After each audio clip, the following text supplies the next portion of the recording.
Hi everybody, it's Susan from Sunrise Quilt Studio. Today I need to do some routine maintenance on my quilting machine, so I thought I'd show you what I'm doing. Now there is a disclaimer here. Each machine, each manufacturer has recommendations on what you need to do to take care of your machine and the maintenance that you need to do.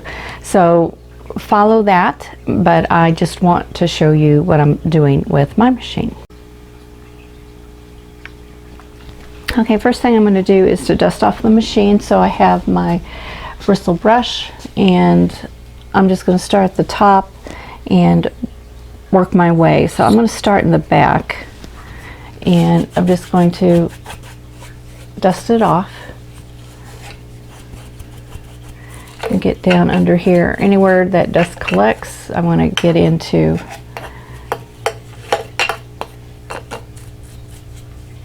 And just sweep that out.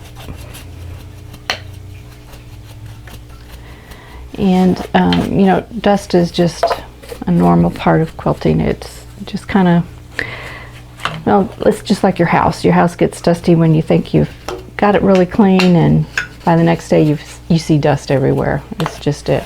Plus with the machines, quilting machines, you know, you're working with fabric and thread and batting, and all of that creates lint, so machine can get dusty. And there are areas that I can't get with my brush, but I can get with other implements, so I'll do that. So this here is just a piece of 80/20 batting. It's folded over twice, and then I cut a slit in it, and what that does, it goes over this pin here, which is for the laser light that you can attach up there. I put my scissors there, my little snips for snipping off threads, and it keeps them from rattling. It keeps them from chipping away at the paint, which I did not figure that out until after the paint started chipping, so it took me a while. Okay, I got the top level done, so now I'm going to do the lower part of the arm. And once again, I'm going to start at the back.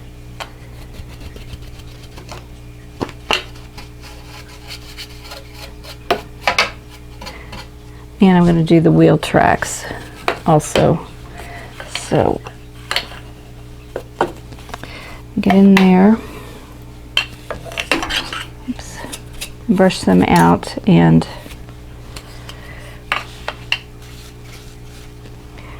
you have to kind of go around the wheels.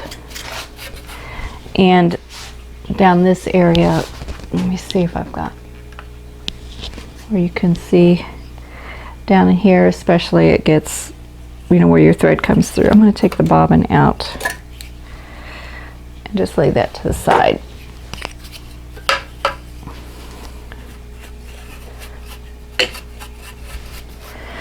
And then I'll brush in under the bobbin case in a minute, but I want to do the wheel channels here. So I'm just going to sweep through those. And this little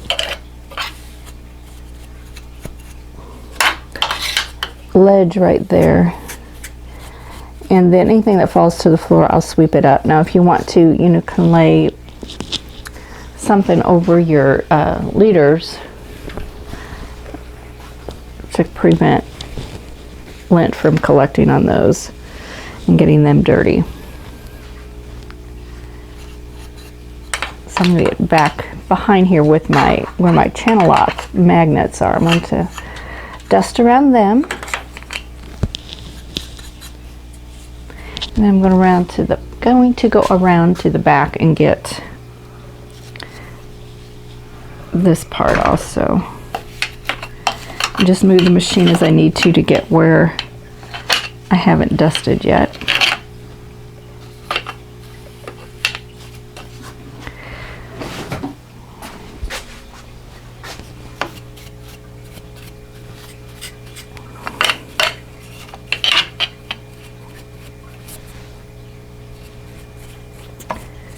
Okay, looking pretty good. And I'm going to dust off my laser light. Looks like I've got some lint in there. So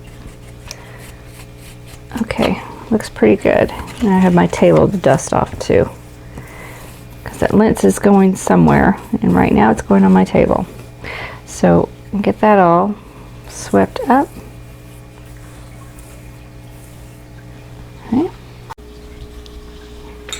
Okay, here's the bobbin area, and I want to clean in here too, and I just get this brush in there and just sweep out any of the lint I can find, reach back in there as far as I can.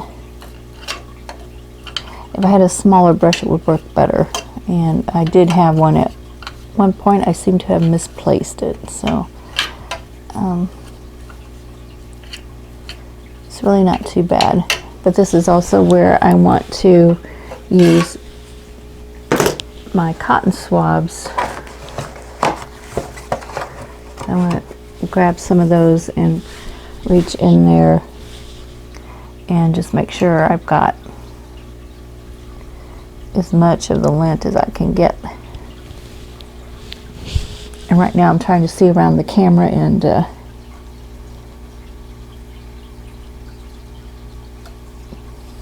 see, there's some right there. Can't see that very well, it's a little too close. But lint will get in here and it will hide, and so you have to kind of hunt it out. And it may not cause you any problems, but I always feel that if I can get it out, I will have less of a chance of having problems. So, like I said, this is just a once a month thing that I go to this extent. There was a big chunk of lint right there. I was able to get that out. And if it, you know, it will build up over time, and it will eventually cause you trouble if you can't get to it. So if you can't get it out. But you know, you don't have to dismantle your machine, and just you know, read your manufacturer's instructions and see what they recommend. I don't use canned air because it is not recommended for my machine. In fact, they warn you not to use it, so I don't. I know a lot of quilters use it on their machines, but they have a different machine than I do. So just do what your machine calls for. Okay. So I'm going to get up a little bit higher. Let me readjust the camera for you. Okay, now this is where I want to start. I do want to start taking things apart. What I want to do is to get down in here, and to do that I need to take off my plate here. So I'm going to get my Allen wrench, and let's see, yeah, this is the right one, and I'm going to unscrew it. It has a nut on the bottom side, so I'm hanging on to that.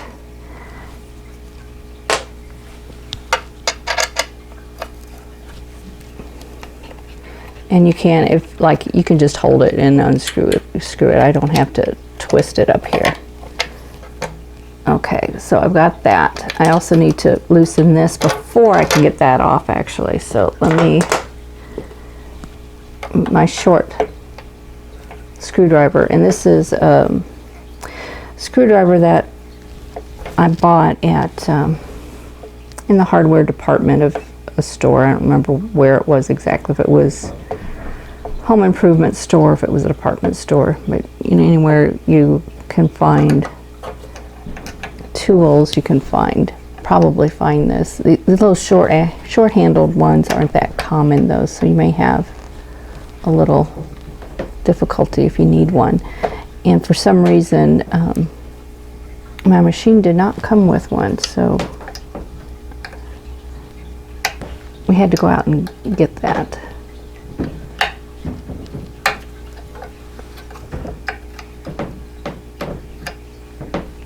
There we go.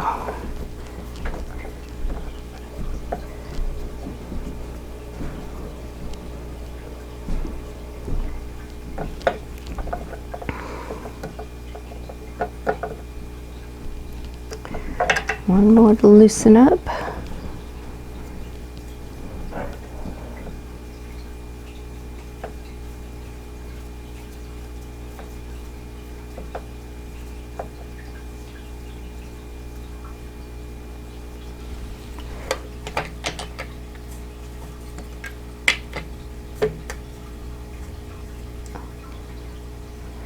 So I'm going to lay my screws out in the same position I took them out of. So I've got them set out kind of in a square pattern, and I'll show you that here in just a second. I think I need to loosen this one a little bit more.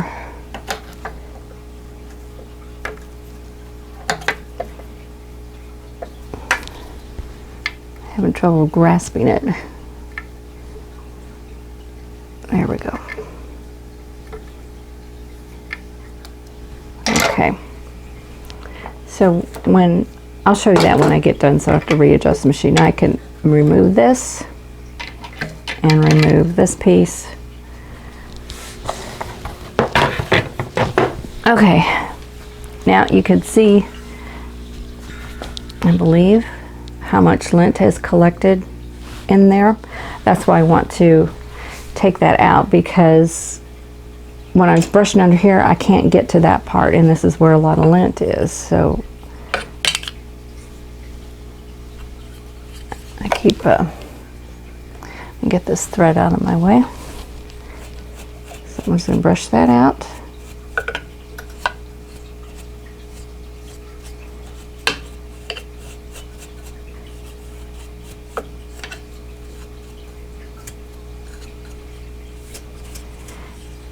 And I'm going to get my cotton swabs again. And then I want to reach back in here and pull out all of that lint.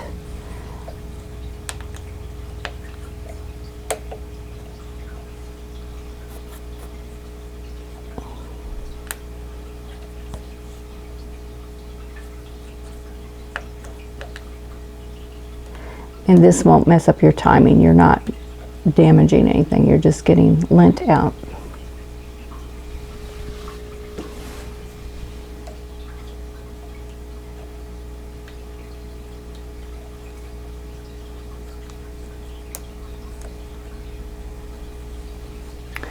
And you can rotate your hook to see if you've got lint hiding in places around the hook, which I do.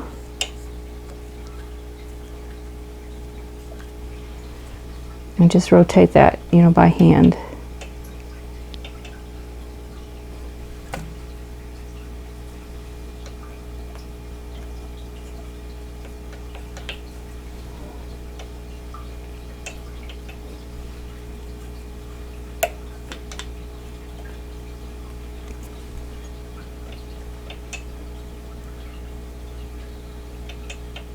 And that looks pretty good.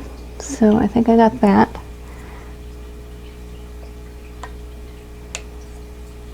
And I'm just gonna make sure everything on the post there. Okay, that looks good. Okay, next thing I want to do is I want to oil in here. And so I've got a oil bottle with an extended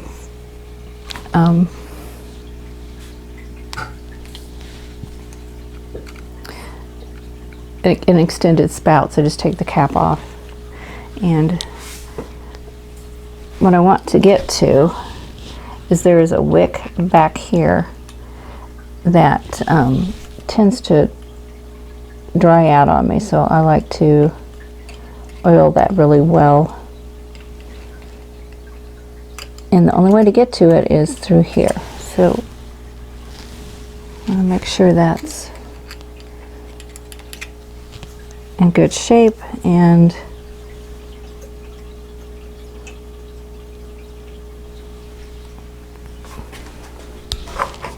I'll get back here and drop some lint in there so I can get that out.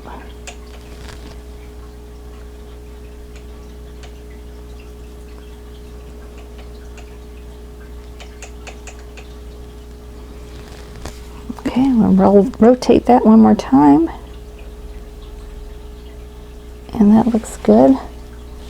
So, okay. So that's about ready to be put back together. First thing I need to do though, I wanted to show you, oops, almost dropped it. The bottom of the plate also has dust on it, so I'm just gonna clean that with my Q-tip. And there is some oil in there, and that's okay.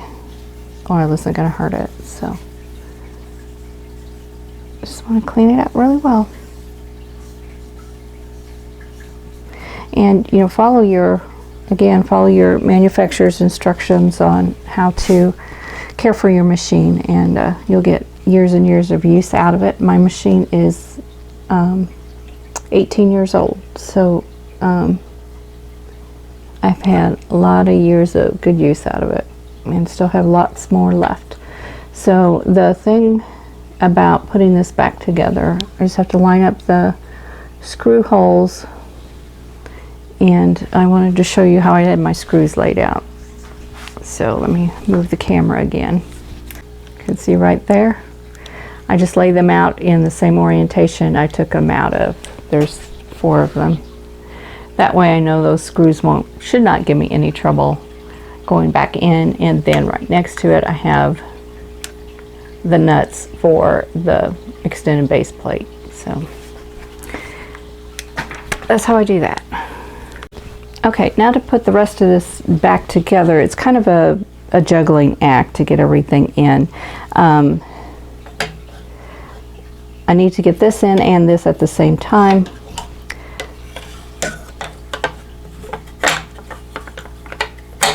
So I kind of slide them in together like that.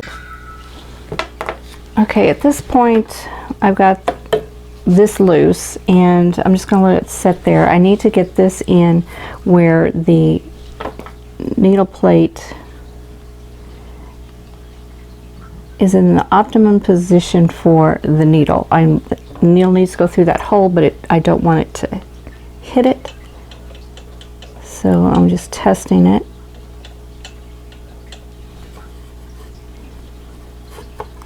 Because if it hits the hole, then it will be breaking needles and messing with tension and the timing. So this looks good right there. So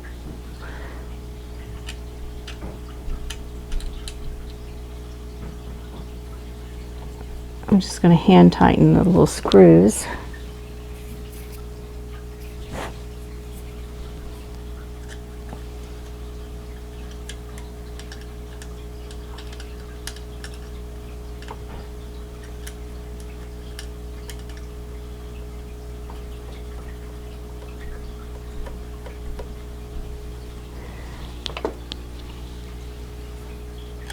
And get the back ones.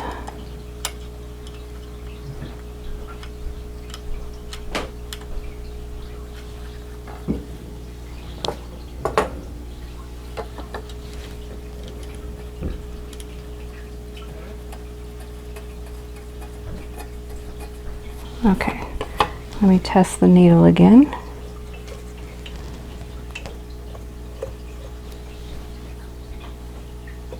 I think I want it forward a little bit. Let me see.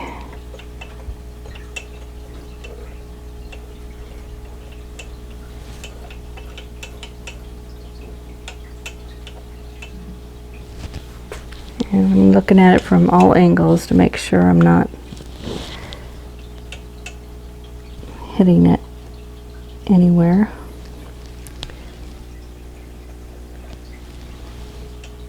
Okay, that looks good. So now I need to tighten up the screws, and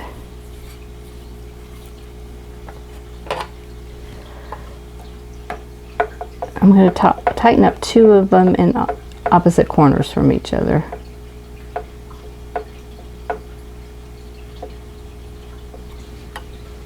So There's that one, and we'll do this one.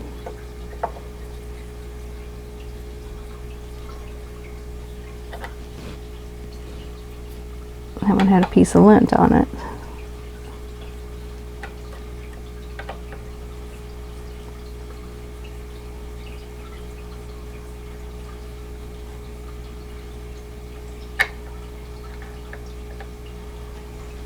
Okay. Check the mule again. Still looks good. So, okay, let's do the other two.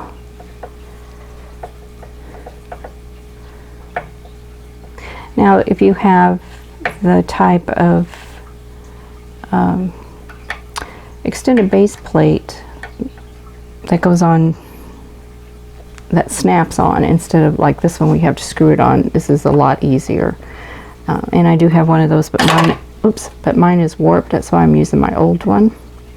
I've not replaced that newer one, which I will get around to one of these days. I just haven't done it yet. Okay, one more test, make sure we're doing all right. Okay, now I need to get this secured down.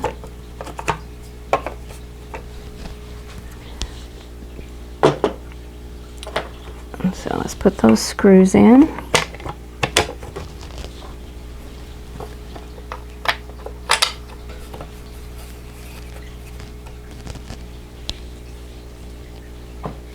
And then put the nuts on the bottom. So I'm just going to hand tighten them first.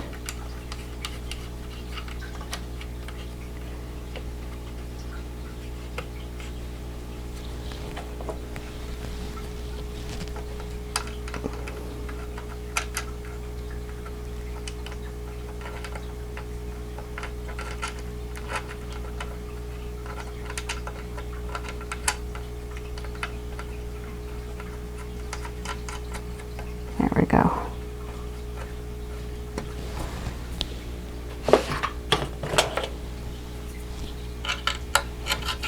And if you've got a hair pliers, you can tighten these really tight, but I don't need them really tight, so there we go. I'm just going to hold it and tighten it with my fingers and then tighten it from above. So there we go. So now it's all ready to go. And keep testing that. What I don't want to do is to start the machine and then break a needle and throw myself out of timing. So all I need to do is to oil the machine and it's ready to go. Well, that's it for this video. This is my monthly maintenance routine on my machine. I do have a daily routine and I have a weekly routine, but this is the big one that takes the longest, and even at that it doesn't take too long. So I hope you enjoyed this video, and if you did, please give it a thumbs up, and don't forget to subscribe if you haven't already, and don't forget to click that notification bell so you'll be notified when the next video comes up. And in the meantime, I hope you're all staying safe and staying healthy, and I'll see you in the next video. Thanks for watching. For more quilting ideas, click on the video links. And to keep up with my latest projects, click on the subscribe button. I hope to see you again soon.